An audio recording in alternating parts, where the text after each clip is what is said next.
శ్రీమాత్రే నమః. SHO AP TV ప్రేక్షకులకు నమస్కారం. మన భారతీయ సంప్రదాయంలో వివిధ రకాలైనటువంటి ఆరాధనా పద్ధతులు ఉన్నాయి.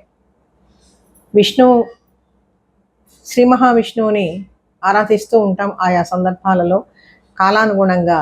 లేదు, కొంతమంది నిత్యము ఒకే దేవతని, ఒకే స్వరూపాన్ని ఆరాధించేటువంటి వాళ్ళు కూడా ఉంటారు. అంటే ఒక్కొక్కళ్ళకి ఒక్కొక్క రకమైనటువంటి దేవత మీద ప్రీతి ఉంటుంది. కొంతమంది శివుణ్ణి ఆరాధించేటువంటి వాళ్ళు ఉంటారు, కొంతమంది అమ్మవారిని ఆరాధిస్తూ ఉంటారు, కొంతమంది విఘ్న నాయకుడైనటువంటి విఘ్న నాశకుడైనటువంటి శ్రీ మహాగణపతిని కూడా ఆరాధిస్తూ ఉంటాం.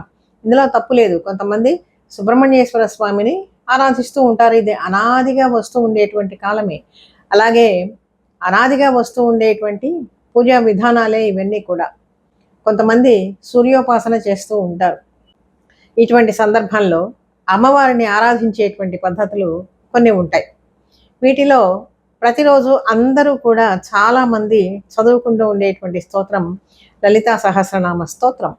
అమ్మవారిని సర్వశక్తి స్వరూపిణిగా, సృష్టి స్థితి లయకారిణిగా మనం భావిస్తూ ఉంటాం. ఆ స్తోత్రం అంతా కూడా అదే. ప్రతిదీ కూడా ఒక మంత్ర రహస్యంగానే ఉంటుంది లలిత సహస్రనామ స్తోత్రంలో.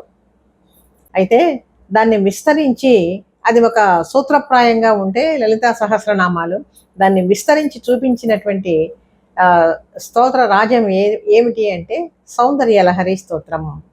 ఈ సౌందర్యలహరి ఎవరు రాసుకుంటూ వచ్చారంటే మనకి జ్ఞాన భిక్ష పెట్టినటువంటి ఆదిశంకరాచార్యులు. మనకి లలితా సహస్రనామ స్తోత్రానికి వ్యాఖ్యానంగా ఉంటుంది సౌందర్యలహరి అంతా కూడా. ఇది కూడా 100 శ్లోకాలతో ఉంటుంది. శిఖరణీ వృత్తంతో రాశారు. అంటే అమ్మవారికి ప్రాధాన్యం ఇస్తూ ఇక్కడ చెప్తూ ఉన్నాం కాబట్టి అమ్మవారిని ప్రధానంగా ఇక్కడ చెప్తూ ఉంటాం. మనకి భారతదేశంలో ఎన్ని ఉన్నాయండి శక్తి క్షేత్రాలన్నీ కూడా. శక్తి ఉపాసన అనేటువంటిది ఈనాటిది కాదు కదా. సర్వము కూడా శక్తిమయంగానే భాషించింది. ఇప్పుడు కూడా చూడండి, ఒక మనిషి నుంచి ఒక శక్తిని విడదీసి చూపించలేరు. ఇప్పుడు శివుడు శక్తి, విష్ణువు శక్తి. ఇదే శక్తి స్వరూపాన్ని అనేక విధాలుగా అనేక రూపాలలో ఆరాధించడం అనేటువంటిది భారతీయుల యొక్క సంప్రదాయం. అదే శక్తి స్వరూపాన్ని స్త్రీ స్వరూపంగా ఒకప్పుడు సరస్వతిగా ఆరాధిస్తాం, ఒకప్పుడు లక్ష్మీదేవిగా ఆరాధిస్తాం, ఒకప్పుడు దుర్గగా ఆరాధిస్తాం, ఒకప్పుడు లలితాదేవిగా ఉపాసిస్తూ ఉంటాం. ఇలా అనేక రూపాలలో ఉపాసిస్తూ ఉంటాం కదా. ఆరాధనా పద్ధతులు అంటూ ఉన్నాయి మనకి. ఈ విధానానంతా కూడా ఏర్పాటు చేసినటువంటి వారు శంకరాచార్యుల వారు. అందులో శ్రీమాతను గురించి చెప్పేటువంటి స్తోత్రం, శ్రీమాత యొక్క వర్ణన, ఆమె శక్తి, ఇదంతా కూడా చెప్పేటువంటిది ఈ సౌందర్యలహరి స్తోత్రం. ఈ సౌందర్యలహరి స్తోత్రంలో మొదటి శ్లోకాన్ని గురించి ఈరోజు వివరించుకుందాము యథాశక్తి అమ్మ అనుగ్రహంతో. అసలు సౌందర్యలహరి అని ఎందుకు పేరు పెట్టారు శంకరులు అంటే దీనికి కూడా ఒక చిత్రమైనటువంటి సన్నివేశం ఉన్నదండి. ఒకసారి ఆదిశంకరులు కైలాసానికి వెళ్ళి వస్తూ ఉన్నారట అమ్మ అనుగ్రహం కోసమని. ఆ తల్లి అనుగ్రహించి అక్కడ ఒక 100 శ్లోకాలు తన తత్వాన్ని వివరిస్తూ కూడా శంకరాచార్యుల వారికి ఒక గ్రంథ రూపంలో నిక్షిప్తం చేసి ఇచ్చిందట. ఇస్తే మధ్యలో నందీశ్వరుడు అడ్డగించి ఆయన ఏం చేశారు అంటే 41 శ్లోకాలు మాత్రము శంకరుని దగ్గర ఉంచి మిగిలినటువంటివి తన దగ్గరే ఉంచేసుకున్నారట. ఎందుకని అంటే భూలోకంలో ఉండేటువంటి ప్రజలకి ఈ 41 శ్లోకాల పరిమితి చాలు అని చెప్పి ఆయన పంపించారట. ఆ విధంగా మొదటి 41 శ్లోకాలని ఆనందలహరి అంటారు. తర్వాత మిగిలినటువంటి 59 శ్లోకాలని కూడా శంకరాచార్యుల వారు తాను పూరించారు. అందులో అమ్మవారి యొక్క తత్వాన్ని మొత్తాన్ని కూడా వివరించారు. ఈ మొదటి శ్లోకాలలో ఏమో కూడా అది ఉంటుంది, మంత్ర రహస్యాలు ఉన్నాయి, యంత్ర రహస్యాలు ఉన్నాయి, తంత్ర రహస్యాలు, ఇవన్నీ కూడా చాలా చాలా ప్రధానంగా ఉంటాయి. ప్రతి శ్లోకానికి కూడా సౌందర్యలహరిలో ఒక విశిష్టమైనటువంటి ఫలితం కూడా చెప్పుకుంటూ వచ్చారు. ఒక వ్యక్తి చాలా బుద్ధిమంతుడు, ఒక వ్యక్తి చాలా శక్తిమంతుడు అన్నాం అనుకోండి. వాడి నుంచి ఆ శక్తిని విడదీసి మనం చూపించలేం. వాడి నుంచి ఆ బుద్ధిని విడిగా పెట్టి చూపించు అంటే చూపించలేం, కలిసే ఉంటుందన్నమాట. ఇప్పుడు మాట్లాడేటువంటి శక్తి మనలో ఉన్నది అంటే ఆ శక్తిని విడిగా పెట్టి నాకు చూపించు అంటే కుదరదు కదా. కాబట్టి ఆ విధంగా శివుడు శక్తి ఏకస్వరూపంగా ఉంటారు అని చెప్పి ముందుగా మనం అర్థం చేసుకోవాలి. విష్ణువు యొక్క శక్తి వైష్ణవి, బ్రహ్మ యొక్క శక్తి బ్రాహ్మి, శివుని యొక్క శక్తి శివాని. ఈ విధంగా మనం చెప్పుకోవచ్చు. ఇప్పుడు మొదటి శ్లోకం ముందుగా మనం చదువుకుందాము. చదువుకొని స్థూలంగా అర్థ వివరణ వరకు చెప్పుకుందాం. ప్రతి శ్లోకానికి ఒక బీజాక్షరము, ఒక దానికి తగినటువంటి ఒక యంత్రము, ఉపాసన క్రమము, ఇవన్నీ కూడా ఉన్నాయి. అయితే అంత విశదంగా కాకపోయినా శ్లోకం చదువుకొని దాని స్థూలార్థం వరకు మనం తెలుసుకుందాం. దాని ఫలితం ఏమిటో కూడా తెలుసుకుందాం. శివశక్త్యా యుక్తో యది భవతి శక్తః ప్రభవితుం న చేదేవం దేవో న ఖలు కుశల స్పందితుమపి అతస్త్వామారాధ్యాం హరిహరమిరించాదిభిరపి ప్రణంతుం స్తోతుం వా కథమకృత పుణ్య ప్రభవతి. ఏమంటున్నారో చూడండి ఈ శ్లోకంలో. శివశక్త్యా యుక్తో. డిగ్రీ, ఇంజనీరింగ్, పీజీ పూర్తి చేసి కూడా ఉద్యోగాలు లేకుండా నిరాశగా ఉన్నారా? బ్యాంకు ఉద్యోగాలైతే బాగుంటాయి కానీ పోటీ పరీక్షల శిక్షణా సంస్థల్లో ఫీజు మీకు భారంగా అనిపిస్తుందా? అయితే ఆలస్యం ఎందుకు? మన వెనిగండ్ల ప్రక్కనే ఉన్న కౌండిన్యపురంలోని కౌండిన్య ఐఏఎస్ అకాడమీలో హైదరాబాద్ నుండి అత్యున్నతమైన ఫ్యాకల్టీతో ఆర్థిక భారం మోయలేని వారికి సేవాభావంతో లాభాపేక్ష లేకుండా కేవలం మంచి ఫ్యాకల్టీతో అతి తక్కువ ఫీజుతో నిర్వహించబడుతున్న మన ఐఏఎస్ అకాడమీలో చేరండి, చేర్పించండి, ఉద్యోగం సాధించండి. వివరాలకు doctor EV Narayana, retired principal, TGPS college Guntur, founder and chairman cum managing trustee, Guntur, Andhra Pradesh. Cell number 9966112933. శివుడు శక్తితో కలిసి ఉన్నప్పుడు మాత్రమే, అంటే అసలు శివస్వరూపం ఏమిటి? ఆయన వ్యక్తం కానప్పుడు, బయటికి ఒక రూపంతో వ్యక్తం కానప్పుడు నిరాకార రూపంతో ఉంటాడు. నిరాకారము నిర్గుణము అయినటువంటి రూపాన్ని మనం భావించటం సాధ్యం కాదు. ఏదైనా ఒక వస్తువు ఎదురుగుండా ఉంటేనే దాని మీద మన మనస్సు కేంద్రీకృతం అవుతుంది కొంతసేపు అయినా సరే. ఇందుకనే ఆలయ వ్యవస్థ అనేటువంటిది ఏర్పడింది, విగ్రహారాధన అనేటువంటిది మనకి వచ్చిందనమాట. నిరాకార స్వరూపాన్ని, నిరాకార తత్వాన్ని ఏ విధంగా భావిస్తాడు మనిషి? అందుకని అమ్మా, నీవు శివుడితో కలిసి ఉన్నప్పుడే ఏ కార్యమైనా కూడా జరుగుతుంది. శివుడు శక్తిమంతుడు అవుతాడు, లేకపోతే శివుడు కదలటానికి కూడా వీలే లేదు. అంతే కదా. ఆయన నిత్యము ధ్యాన సమాధిలో ఉంటాడు అని చెప్పి మనం అనుకోవాలి. మన కళ్ళ ముందు కనపడేదే మనకి తెలుస్తుంది, కానీ కళ్ళకి కనిపించనటువంటిది, భావించలేనటువంటిది, ఊహించలేనటువంటి తత్వాన్ని ఎవరు గ్రహిస్తారు? అందుకని ఏమంటున్నారు ఇక్కడ? శివశక్త్యా యుక్తో. శివుడు శక్తితో కలిసి ఉన్నప్పుడు మాత్రమే యది భవతి శక్తః ప్రభవితుం, ఆయన చెలించటానికైనా సరే శక్తి ఉంటుంది. నచేదేవం దేవో న ఖలు కుశల స్పందితుమపి.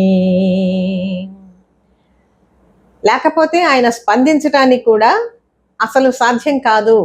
శక్తి ఉంటేనే కదండి. మన శరీరంలో కూడా చూడండి, శక్తి ఉన్నప్పుడే ఏదైనా కొంచెం మాట్లాడతాము, ఏదైనా పనులు చేయగలుగుతాం. ఆ శక్తి కాస్త నశించింది అంటే నీరసంగా పడుకుని ఉంటాం, అంతే కదా. కానీ ఇక్కడ జగత్ కళ్యాణకారకుడైనటువంటి, సృష్టి స్థితి విధాయకుడైనటువంటి, సృష్టి స్థితి లయాదులన్నీ చేసేటువంటి పరమాత్మ తన శక్తితో కూడి ఉన్నప్పుడే, ఆ శక్తి ఎక్కడి నుంచి వచ్చింది? తనలో నుంచే బయటికి తీసుకుని వచ్చాడు ఆయన. అందుకని అమ్మా, నీవు ఉంటేనే శివుడు శక్తిమంతుడు అవుతూ ఉన్నాడు. శక్తిమంతుడు, మతు ప్రత్యయం ఏమిటి అంటే కలవాడు, కలది అని చెప్పని అర్థం. శక్తి కలవాడు, శక్తిమంతుడు అని అర్థం చేసుకోవాలి. శివశక్త్యా యుక్తో యది భవతి శక్తః ప్రభవితుం న చేదేవం దేవో న ఖలు కుశల స్పందితుమపి. లేకపోతే అసలు ఆయన స్పందించటానికి కూడా ఆయనకి శక్తి ఉండదట. అతస్త్వామారాధ్యాం హరిహర విరించాదిభిరపి. హరి గాని హరుడు గాని విరించి, విరించి అంటే బ్రహ్మ విష్ణు మహేశ్వరులు అందరూ కూడా అమ్మ నీ సహాయం లేకుండా, నిన్ను ఆరాధించకుండా వాళ్ళు కూడా ఏ పని చెయ్యలేరు. అతస్త్వామారాధ్యాం హరిహర విరించాదిభిరపి ప్రణంతుం స్తోతుం వా కథమకృత పుణ్య ప్రభవతి. అటువంటిది నేను ఎంతవాణ్ణమ్మా నిన్ను ధ్యానించటానికి, నిన్ను ఆరాధించటానికి, నిన్ను భావించటానికి నేను చాలా అల్ప పుణ్యుణ్ణి అని చెప్పి శంకరులు చెప్తూ ఉన్నారండి ఈ మాట. నిన్ను నీ శక్తి సామర్థ్యాలు చెప్పటానికి కానీ తెలియజెప్పటానికి కానీ నేను ఎంతటి వాణ్ణమ్మా అని చెప్పి చెప్తూ ఉన్నాడు. ప్రధానంగా ఏదైనా చెప్పుకోవాలి అంటే ఒక పిల్లవాడు తల్లి దగ్గరే చెప్పుకుంటాడు, నేరుగా తండ్రి దగ్గరికి వెళ్ళడు. ఇది మాతృస్థానం. ఎందుకని అంటే తల్లి చక్కగా ఓపిగ్గా వింటుంది. మనం ఏది చెప్పినా కూడా ఆ తల్లి వింటుందన్నమాట. అమ్మ నాకు ఇది కావాలి, నాకు ఇది అనుగ్రహించు అంటే తల్లి తప్పనిసరిగా వింటుంది. కాబట్టి మొట్టమొదటి శ్లోకంలోనే శివశక్తుల ఏకత్వము అనేటువంటిది మొట్టమొదటి శ్లోకంలోనే శంకరులు మనకి చూపిస్తూ ఉన్నారు.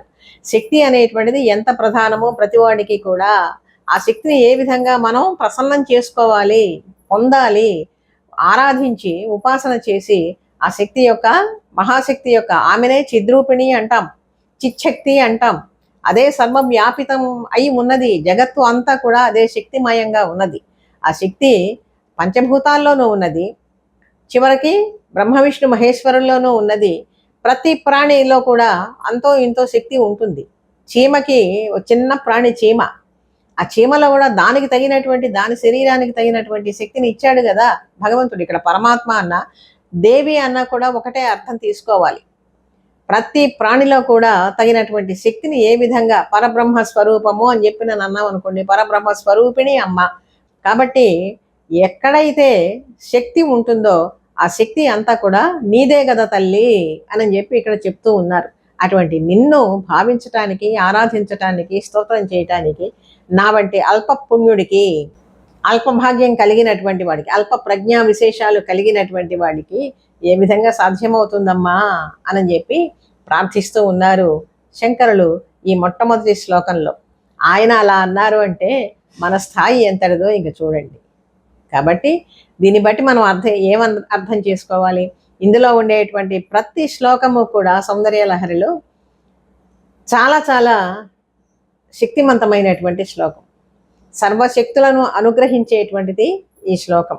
ఇటువంటి శ్లోకాలని రోజు ఒక్క శ్లోకం ప్రతిరోజు 11 సార్లు చదువుకున్నా కూడా మొత్తం చదవలేకపోయినా సౌందర్య లహరి రోజుకి ఒక్క శ్లోకం చొప్పున 11 సార్లు మనం తొందరగానే చదవచ్చు. ఒక శ్లోకాన్ని పారాయణ చేయాలి అన్నా కూడా మన కార్యాలన్నీ కూడా తప్పనిసరిగా నెరవేరుతాయి. సర్వశక్తులు మనకి, సర్వసిద్ధులు కూడా కలుగుతాయి. అనుకున్నటువంటి కోరికలన్నీ కూడా నెరవేరుస్తుంది అమ్మ కదా. అందరికీ తల్లి, అందరికీ కూడా మాతృస్వరూపిణి.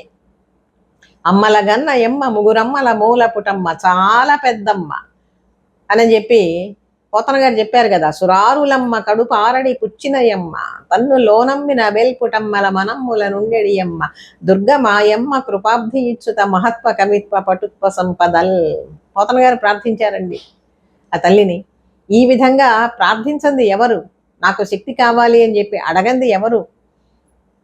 ఇలాగా మనం భావించాలన్నమాట అమ్మవారిని. ఒకసారి మళ్ళీ ఈ శ్లోకాన్ని చదువుకుందాం. శివశక్త్యాయుక్తో యది భవతి శక్తః ప్రభవితుం న చేదేవం దేవో న ఖలు కుశల స్పందితుమపి అతస్త్వామారాధ్యాం హరిహర మిరించాదిభిరపి ప్రణంతుం స్తోతుం వా కథమకృత పుణ్య ప్రభవతి.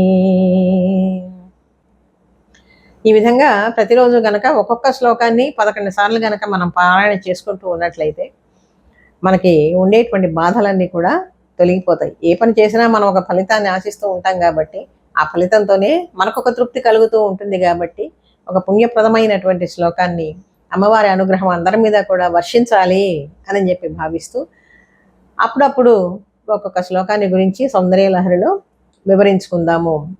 ఈ అవకాశాన్ని నాకు ఇచ్చినటువంటి SHOAP TV యాజమాన్యం వారికి నా ధన్యవాదాలు తెలియజేసుకుంటూ ఉన్నాను.